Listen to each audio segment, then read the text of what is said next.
Hello, good afternoon everyone. आज के lecture में हम एसएससी सीजीएल एसएससी एमटीएस के लिए एसएससी एमटीएस हमारा टारगेट है और इसका एग्ज़ाम कब है? इसका एग्ज़ाम अक्टूबर में है, तो हम उसको लेकर चीज़ें चल रहे हैं। तो हमारा हाफ सितंबर तक हमारा क्या कंप्लीट हो जाएगा पूरा सिलेबस।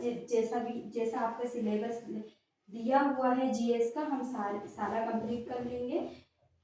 जीएस और जीके का है ना, जीएस और जीके का जितनी भी चीज़ें आप दी है, जिसमें हम देखेंगे ज्योग्राफी है हमारी, पॉलिटी है, इकोनॉमिक्स है, इकोनॉमिक्स के बाद करंट अफेयर है हमारा, करंट अफेयर के बाद आर्ट एंड कल्चर है, स्पोर्ट्स है, स्पोर्ट्स के बाद हम देखेंगे तो जीएस में साइंस है हमारा, साइंस इन्वायरमेंट है। सारे टॉपिक हम एक करके सारे टॉपिक हम कंप्लीट कर लेंगे।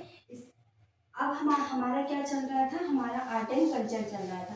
तो आर्ट एंड कल्चर में हमने क्या क्या चीज़ें देख ली है? आर्ट एंड कल्चर में हमने शास्त्रीय नृत्य देख लिए, लोक नृत्य हमारा कंप्लीट हो गया। उसके बाद त्योहार, उत्सव, मेले हमारे तीनों कंप्लीट हो गए। संगीत, वाद्य यंत्र भी हमारे कंप्लीट हो गए। लास्ट लेक्चर में हमने संगीत घराना स्टार्ट कर दिया था। क्या? संगीत संगीत घराना हमारा स्टार्ट हो गया था और ये हमारा सेकंड लेक्चर है, संगीत घराना। तो हम संगीत घराने में क्या क्या चीज़ें देखनी है हमको? सबसे पहले हम लास्ट लेक्चर का क्या रिवीजन कर लेते हैं ना, और चीज़ें हम शास्त्रीय संगीत से देखेंगे। शास्त्रीय संगीत को दो डिवीज़न में बांटा गया है, एक तो हिंदुस्तानी संगीत और कर्नाटक संगीत। तो सबसे पहले हम हिंदुस्तानी संगीत देखेंगे, उसके बाद हम कर्नाटक संगीत देखेंगे। तो सबसे पहले हम रिवीजन करते हैं कि हमने क्या चीज़ें पढ़ी थी। हमने सबसे पहला ये देखा था जो संगीत है, संगीत का सबसे पहला उल्लेख इसमें सामवेद में, इसका सबसे पहले सर्वप्रथम उल्लेख किसमें किया है? सर्वप्रथम उल्लेख किसमें किया है? सामवेद में उल्लेख किया। मैं बस आप आज के लेक्चर में ही इसको रिवीजन करवाऊंगी, नेक्स्ट लेक्चर से हम इसका रिवीजन नहीं करेंगे। जो हमने आज के लेक्चर में अब पढ़ेंगे उसका रिवीजन हम नेक्स्ट लेक्चर में पढ़ेंगे। सर्वप्रथम उल्लेख, इसके बाद विस्तृत रूप से वर्णन किसमें किया है? तो भरत भरत द्वारा रचित नाट्य शास्त्र में इसका वर्णन किया है। इसमें तो नाट्य शास्त्र में, भरत द्वारा रचित नाट्य शास्त्र में इसका वर्णन किया गया है विस्तृत रूप से। इसके बाद हम देखेंगे तो संगीत घराने का हमने डिवीजन देखा था। तो डिवीजन में हमने क्या क्या चीजें पढ़ी थी ये देखते हैं। हमने 4 भागों में इसको बांटा था। 4 भाग क्या थे हमारे? एक तो हमारा था शास्त्रीय नृत्य, शास्त्रीय संगीत हो गया। इसके बाद हमारा लोक संगीत हो गया। लोक संगीत में हम सारे स्टेट वाइज कौन से स्टेट में कौन सा संगीत किया जाता है मुख्य रूप से जो फेमस है वो चीजें देखेंगे। इसके बाद हम देखेंगे शास्त्रीय संगीत और लोक संगीत का शास्त्रीय संगीत और लोक संगीत का समावन। इसके बाद हमने देखा था आधुनिक संगीत, जो अभी वर्तमान में आधुनिक वर्तमान में इसका उद्भव हुआ है। तो शास्त्रीय संगीत को हमने 2 भागों में बांटा था। एक तो हिंदुस्तानी संगीत हो गया। उसके बाद हम देखेंगे कर्नाटक संगीत हो गया। हिंदुस्तानी संगीत और कर्नाटक संगीत, तो दो भागों में हमने शास्त्रीय संगीत को भी बांटा था। तो इस जो हिंदुस्तानी संगीत है उसका विस्तार हमको उत्तर भारत में देखने को मिलता है और कर्नाटक संगीत का हमको विस्तार दक्षिण भारत में देखने को मिलता है। अब हम शास्त्रीय संगीत और लोक संगीत को भी 2 भागों में हमने बांटा। एक तो सुगम संगीत हो गया। सुगम संगीत के बाद हवेली संगीत का उद्भव कहाँ पे हुआ? तो हवेली संगीत का उद्भव कहाँ पे? मथुरा में हुआ। तो सुगम संगीत को हम एक डिवीजन में बांटते, तो रविंद्र संगीत हो गया। रविंद्र संगीत का उद्भव कहाँ से हुआ? मुख्य रूप से पश्चिम बंगाल में ही किया जाता है। और हवेली संगीत में हम देखेंगे तो गढ़ संगीत है। गढ़ संगीत का विस्तार कहाँ पे है? तो गढ़ संगीत का संपूर्ण भारत में इसका विस्तार है। अब हम देखेंगे आधुनिक संगीत को भी 2 भागों में, एक तो हमारा हो गया रोक संगीत हो गया और एक ट्रोल संगीत हो गया, है ना। रोक संगीत को भी एक डिवीजन में पॉप संगीत हो गया और इसको 2 भागों में बांटा गया है। एक तो जैज संगीत हो गया और एक और कौन सा है आपका ब्लू संगीत। तो ये आधुनिक संगीत को हमने देख लिया था। तो जितने भी डिवीजन थे संगीत घराने से रिलेटेड हमने सारी चीज़ें नेक्स्ट लेक्चर में, लास्ट लेक्चर में हमने देख ली थी। आज के लेक्चर में हम कहाँ से चीज़ें स्टार्ट करेंगे, शास्त्रीय संगीत से स्टार्ट करेंगे और सबसे पहले हिंदुस्तानी संगीत देखेंगे, उसके बाद कर्नाटक संगीत के बारे में देखेंगे।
तो संगीत घराने में हम आगे की चीज़ें देखेंगे। आगे की चीज़ों में सबसे पहले हम शास्त्रीय संगीत में क्या देखेंगे, शास्त्रीय संगीत में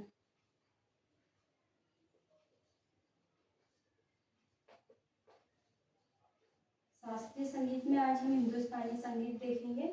बस हिंदुस्तानी संगीत के हम कुछ चीज़ें आज के लेक्चर में देखेंगे, फिर सारी चीज़ें हम नेक्स्ट लेक्चर से अच्छे से कवर करेंगे। तो हिंदुस्तानी संगीत में क्या होता है इसका हम देखते हैं। सबसे पहले तो हम देखेंगे उत्तर भारत में इसका विस्तार। उत्तर भारत में इसका विस्तार किसका, हिंदुस्तानी संगीत का। तो इसमें क्या होता है, संरचना और उनमें तत्कालिकता। क्या होती है, संरचना और उसमें तत्कालिकता की संभावनाओं पर क्या दिया जाता है, अधिक अधिक केंद्रित है। तो इसकी डेफिनेशन में हम लिख सकते हैं हिंदुस्तानी संगीत में, क्योंकि ये एक जो PYQ उसमें भी आ सकता है, संरचना और उनमें तत्कालिकता की संभावनाओं पर अधिक केंद्रित होती है। कौन सा, हिंदुस्तानी संगीत। इसके बाद देखेंगे जो हिंदुस्तानी संगीत की शाखा है उसमें क्या होता है, शुद्ध शुद्ध स्वर सप्तम सात सुर होता है, जिसको हम बोलते हैं सा रे गा मा पा धा नि सा ना। ये सात सुर या प्राकृतिक स्वरों के सप्तम का पैमाना बनाया जाता है ना। तो हमको ये चीज़ें याद रखनी है। जो सात सुर होते हैं वो किस में होता है, तो शास्त्रीय संगीत के अंतर्गत ही हिंदुस्तानी संगीत में शुद्ध स्वर सप्तम, जिसको क्या बोलते हैं सात सुर, या प्राकृतिक स्वरों के सप्तम का पैमाना बनाया जाता है। अब इसकी हिंदुस्तानी संगीत की कितनी 10 शैलियाँ होती है, कितनी 10 शैलियाँ हैं हिंदुस्तानी संगीत की, और 10 शैलियों को हम एक एक करके अच्छे से पढ़ेंगे, क्योंकि ये 10 शैली बहुत ज़्यादा इम्पोर्टेंट है ना। तो हम सबसे फर्स्ट देखेंगे तो धमार हो गया फर्स्ट, सबसे फर्स्ट। सेकंड हो गया होरी, है ना, होरी। आपने कुछ कुछ जो शैलियाँ हैं वो तो आपने सुनी होगी, पर जो कुछ शैलियाँ उनके बारे में आपने सुना ही नहीं होगा, है ना। जैसे थर्ड है तो ख्याल ख्याल शैली के बारे में तो आपने सुना ही होगा, है ना। जब आप हिस्ट्री पढ़ते हो तो आपको देखने को मिलेगा। इसके बाद हम देखेंगे फोर्थ हमारी है टप्पा शैली, है ना। फोर्थ हमारी कौन सी है, तो टप्पा शैली हो गया। फिफ्थ हमारी कौन सी शैली हो गई, तो चतुरंग शैली की। कौन सी, चतुरंग शैली। किसके अंतर्गत, ये हिंदुस्तानी संगीत के अंतर्गत प्रमुख शैलियां है ना। तो पांचवी हो गई चतुरंग हो गई, छठवीं हमारी हो गई रस सागर। तो रस सागर सेली हो गई। इसके बाद साध्वी हमारी है तराना। आपने तराना के बारे में भी सुना होगा। सबसे फर्स्ट आपने एक तो ख्याल के बारे में, ख्याल सेली, और दूसरी है तराना सेली। तो ये दोनों सेली के बारे में आपने सुना ही होगा ना, ख्याल और तराना। इसके बाद हो गया आठवीं हो गई हमारी सरगम, सरगम सेली। इसके बाद नवी हमारी ठुमरी, ठुमरी हमको बहुत ज़्यादा इम्पोर्टेंट है। इसके बाद 10वीं हमारी ध्रुपद, ध्रुपद भी आपने सुना ही होगा। ध्रुपद संगीत ध्रुपद संगीत के लिए कौन फेमस था? तो तानसेन ध्रुपद संगीत के लिए फेमस थे।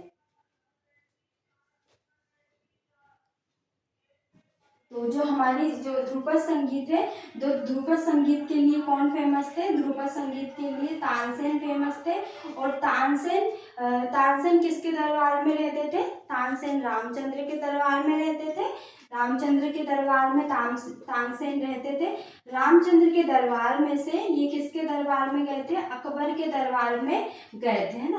तो तानसेन के द्वारा ध्रुपद संगीत गाया गया था। ध्रुपद संगीत में क्या होता है इसके बारे में हम डिस्कस कर ही लेते हैं जब हमने तानसेन के बारे में पढ़ा।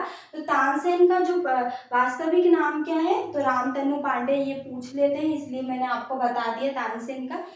तानसेन का जन्म ग्वालियर में ही हुआ था ना, ये एमपी के ही है। ध्रुपद संगीत, ध्रुपद संगीत में क्या होता है?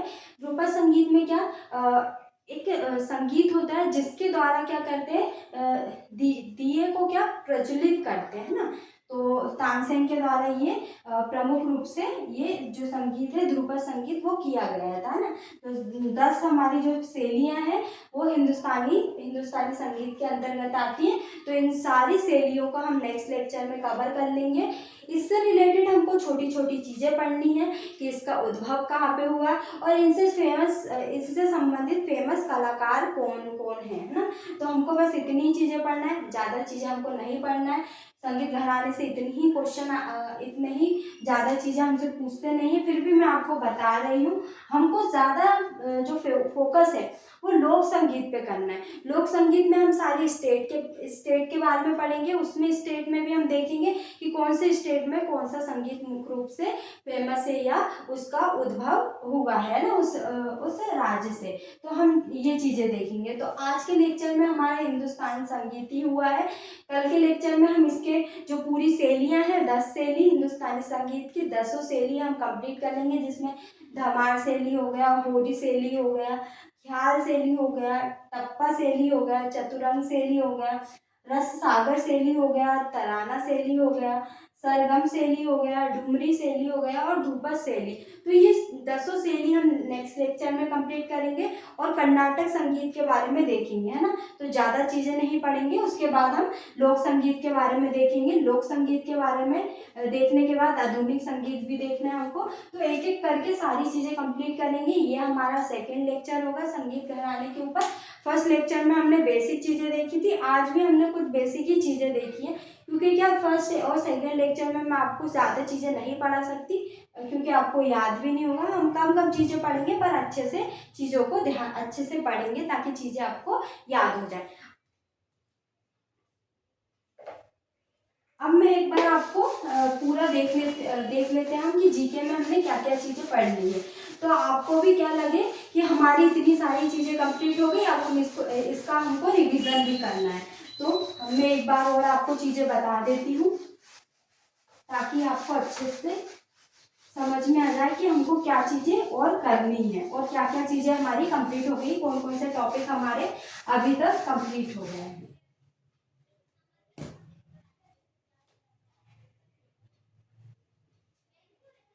तो मैं सब्जेक्ट लिख देती हूँ और उसके तो सबसे पहले ज्योग्राफी में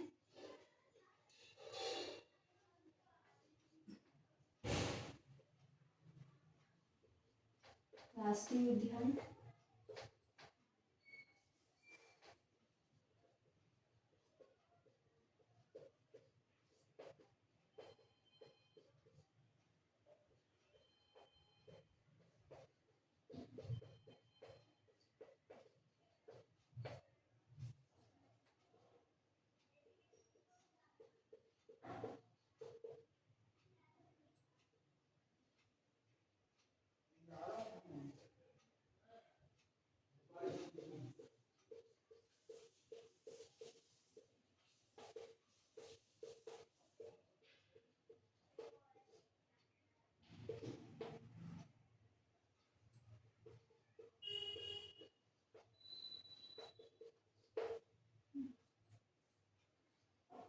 ज्योग्राफी में हमारा राष्ट्रीय उद्यान, बायोस्फीयर रिजर्व, विश्व विरासत स्थल।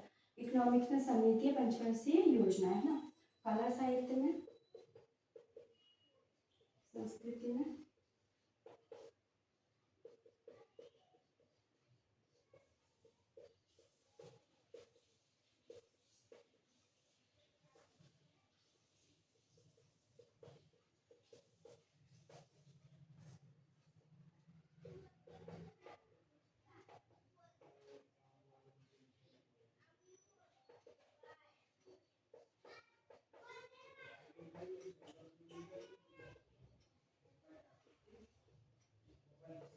इसके बाद हम देखेंगे कि खेल में हमारे स्टेडियम है ना,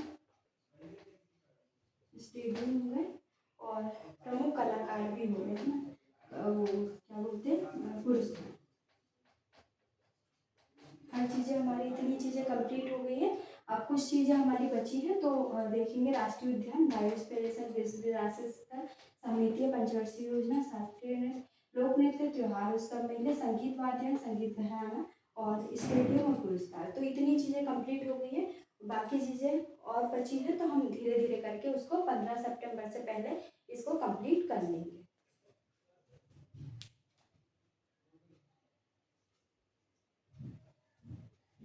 तो जितनी भी चीज़ें रह गई है उसको हम देख लेंगे। आर्ट एंड कल्चर की चीज़ें रह गई है, पॉलिटी की चीज़ें रह गई है और स्पोर्ट्स की कुछ चीज़ें रह गई है और इन्वायरमेंट की।